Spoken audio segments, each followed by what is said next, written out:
morning. Good morning. Welcome to Media Pulse. A weekly look at how the Thai media cover major events of the week. And of course, the past 2 weeks have been full of major events for the Thai media to digest. Very eventful, especially at Parliament, at the court. Yeah. Have been 2 very chaotic weeks, starting with the decision of the Constitutional Court to disband the Move Forward Party and to ban its executive committee members from politics for 10 years. And a week later, the same court Mr. Prime Minister dismissed Kun Sethha from his Prime Minister post.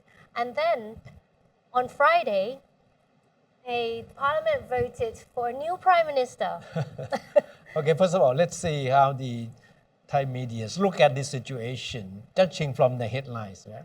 Okay, let's judge from the headline. Let's look at the first one. This one is from Thai Post. It says เดิมพันสุดท้ายชินวัตรดันองค์อิงขึ้นเป็นนายกคนที่ 31 ไม่หวั่นซ้ำรอยพ่อและอาปู So เดิมพัน is like a gamble. Yeah, that's right. Yeah. And this is the last gamble. I think this is quite a point that has been concurred by most media outlets that Thaksin is using his trump card, or what he believes to be his trump card, that is his daughter. And without fearing that it could repeat the old story that happened to himself and his sister. That's it. Interestingly, Kun Paetongtarn, the Prime Minister-elect, has been asked these questions of quite a few times, whether or not if she takes the reign of the government, she would end up facing the same fate as her father, Kun Thaksin, and her aunt, Kun Jinglak, faced. Both were toppled in military coup d'etats.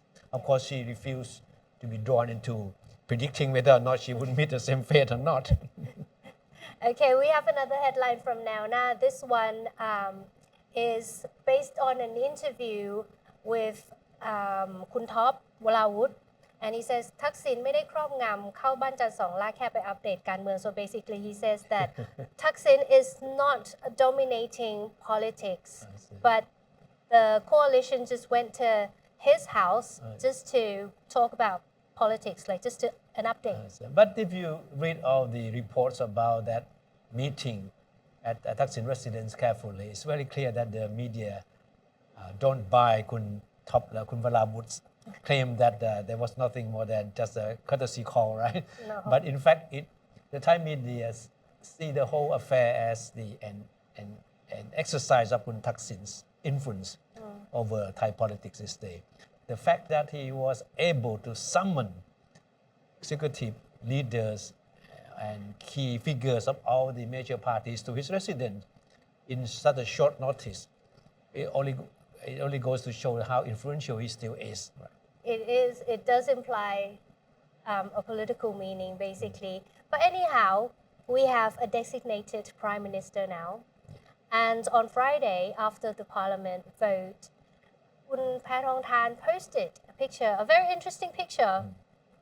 Can you guess which one? I think you've seen it. Anyway, yeah, it was a picture of chicken rice. Her first meal after being named prime minister by the House of Representatives, right? Is that supposed to have any political connotation, or was just a simple meal? Maybe she speaks to, maybe this is why the Pheu Thai party wanted her to step up, because she speaks to a lot of people in the younger generation, because you know how they do food. The phone eats first. Have you heard this term? Yeah. Before eating, you need to take picture of what you're going to eat. This is young people. This is what young people do. Right, so maybe.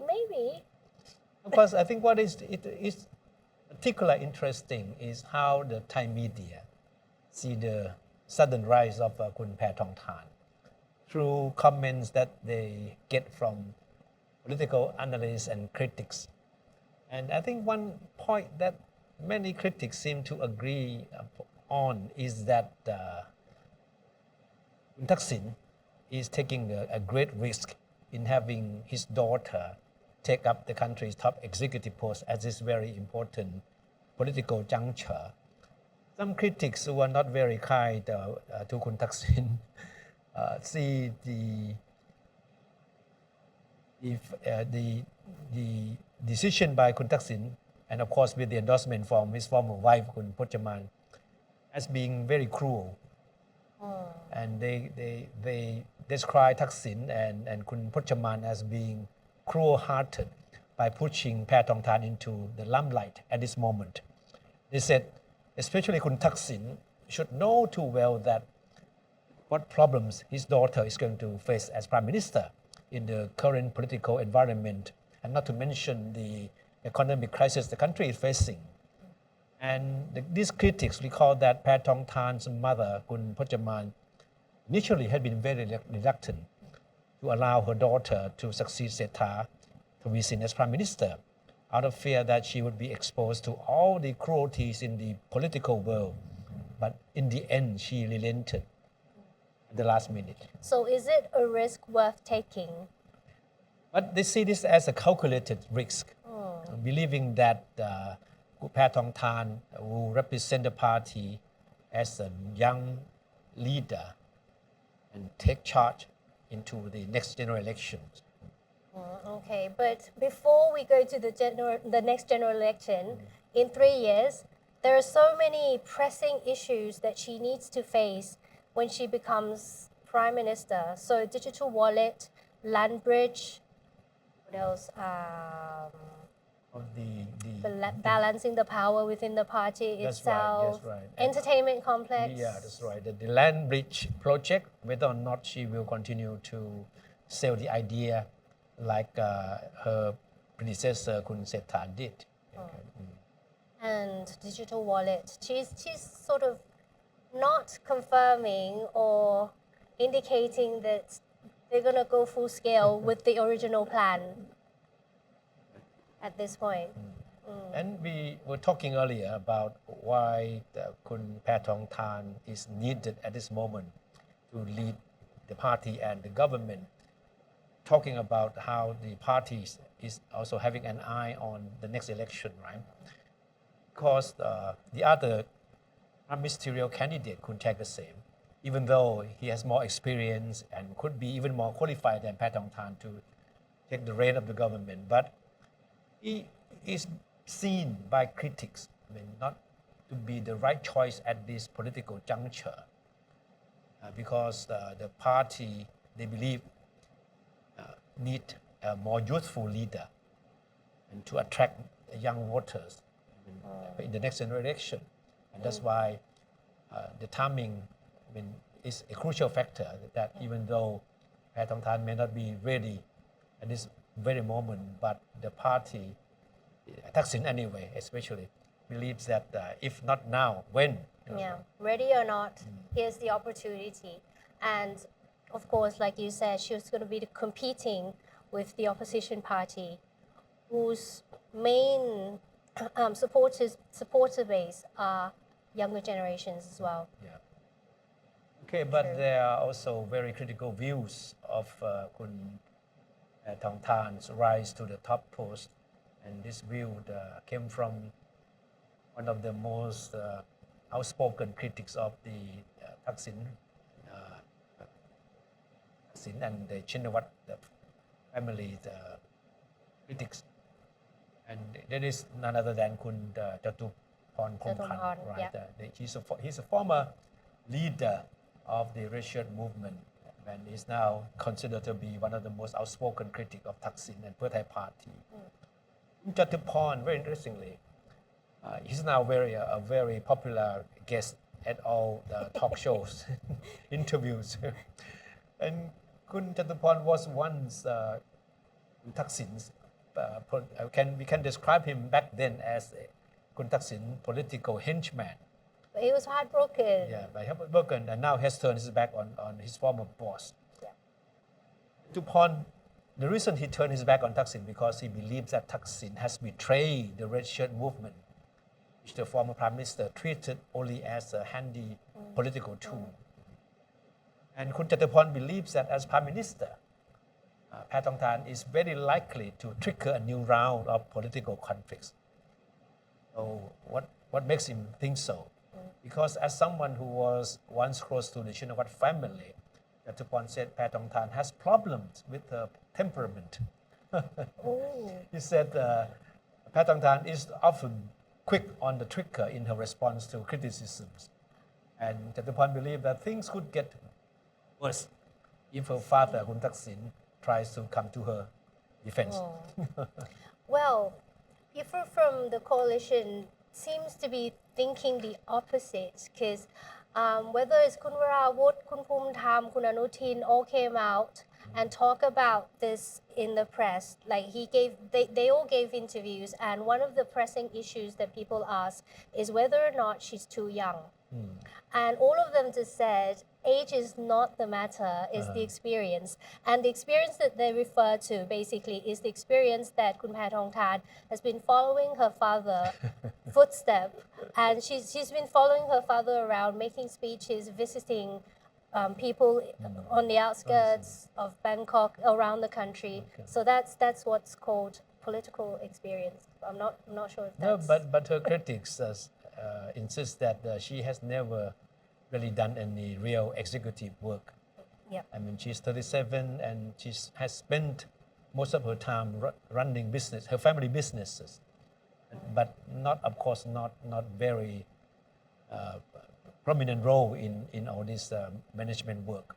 So the big question is whether or not when she is qualified, whether she has enough management experience to run the government. To lead. Yeah. A lot of people said that it's not like she's going to be working all on her own. She'll have her ministers, advisors, and her father. Of course. Okay, this is exactly how the Thai media see Kun Paetongtarn, that she will not be her own very much. She needs the help, advice from people around her a lot. And of course, she certainly needs a lot of help from her father. But coming back to what Kun Jatuporn Prompan said, I think it's very interesting because Kun Jatuporn still has questioned about unity among the political parties that make up the coalition government. He noted that the press conference they held on Thursday night to announce their support for Paetongtarn to become the next prime minister, said the press conference had the atmosphere of a funeral. We do have, the footage of, it does look. And this is what Kun Jatuporn said. He said, look at the expression on their faces. They didn't look happy. It was as if they were in a funeral, each trying to force a smile, as if they were trying to hide something. Apart from Kun Jatuporn, we also have comments from Kun Piyabut Sangkanokun, who talks about the current state of the politics here in Thailand. Kun Piyabut Sangkanokun, who is the leader of the Progressive Movement, a splinter group of the now defunct Future Forward Party, he has been a very sharp critic of Thai politics. And he came up with this term, a patrimonial state, to describe what the country is like now. A patrimonial state is a type of political system where the state is treated as a personal possession of the ruler or the ruling elite. Of course, I mean, in Thai context, he's certainly referring to the Shinawatra family, that Thaksin is trying to hand down the power that he once had to his daughter, and he's very close to succeeding in doing that. Okay. And in such a system, Kun Piyabut said that the ruler's authority is based more on personal loyalty and patronage rather than on formal institutions or legal frameworks. And in most cases, like what is happening in Thailand right now, power is passed on to family members. Yes, it's true. I mean, this is the third from the Shinawatra family already. Yeah. In plain language, Kun Piyabut is saying that Thai politics now has become a family affair. Yeah. Okay, so the week before this, we also had a court case. So the court case that landed us here with the new prime minister, basically, But what went wrong with the former prime minister exactly? Because everyone thought that he's gonna be okay and That's right. got off it very, No, very easily. the ruling certainly defied our predictions because most of the political analysts believe that Kun Sethar would be let scot-free, right? Being absolved from all the charges of having breached professional ethics. And the Thai media, I mean, have had a few days trying to dissect the language used in the ruling. I mean, and which particular parts of the ruling that certainly strike them. I mean, I think the most important thing is that the Thai media certainly, I mean, believe that to be very, very important is the fact that what Kun Sethar believes to be his strongest point of defense was shot down by the court. As we all know that Kun Sethar is confident that his so-called closing statement to the court, which emphasizes that he came from business background, so he has a limited knowledge about legal affairs and political science. So he wasn't supposed to know that it wasn't right, I mean, to appoint Kun Pichit Chinban, who was convicted, sentenced to 6 months in jail for contempt of court. He wasn't aware that this would be something that would blow up in his face. He wasn't aware that it was written in the constitution. That's right. It's like buying a new gadget without reading the manual That's right. and start using it. That's right. But the court ruled that Kun Sethar cannot simply deny responsibility because by saying that he's a businessman and knows little about politics and legal affairs. And the court used these phrases very often.